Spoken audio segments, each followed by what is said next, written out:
In the last video, we took a look at the two modulation effect pedals, chorus and flanger. In this video, we're going to take a look at the final modulation effect, the phaser. A phaser effect works by surprisingly taking the audio and splitting it and then taking one of the parts and running it through a filter.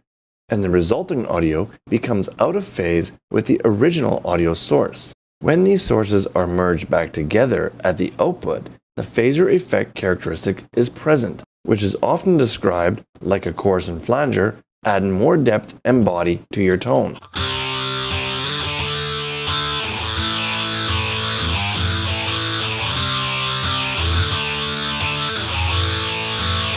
The frequency of the filter, however, is not fixed. The modulation within the pedal will constantly alter the frequency of the all-pass filter. And this is what creates the movement of the phaser effect. The first parameter we'll look at is the speed.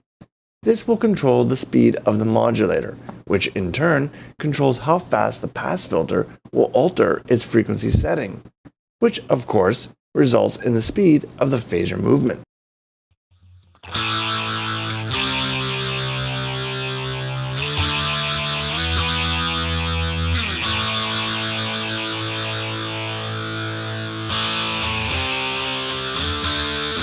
The next parameter, tune, controls the center or root frequency that will be altered by the modulator.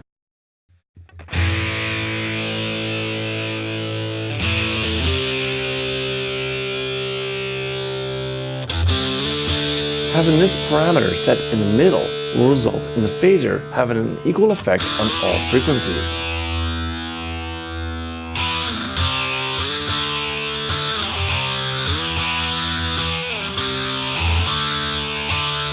Having it set to higher values will result in the phaser having more of an effect on the higher frequencies.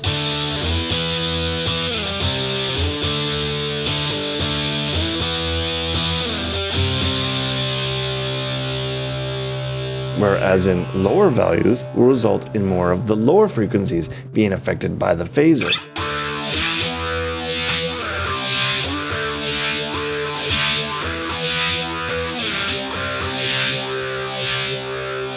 The width parameter controls the width of the frequencies affected by the all-pass filter.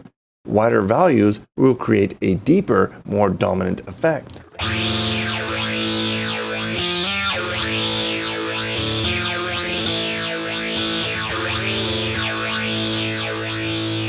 Whereas narrow values will create a tighter, more subtle effect.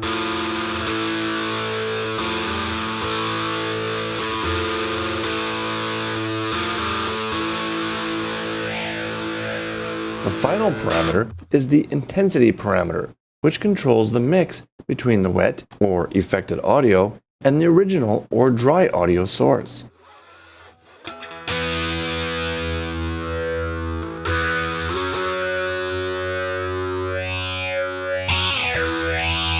So, in this video, we took a look at the final modulation-based effect, the phaser.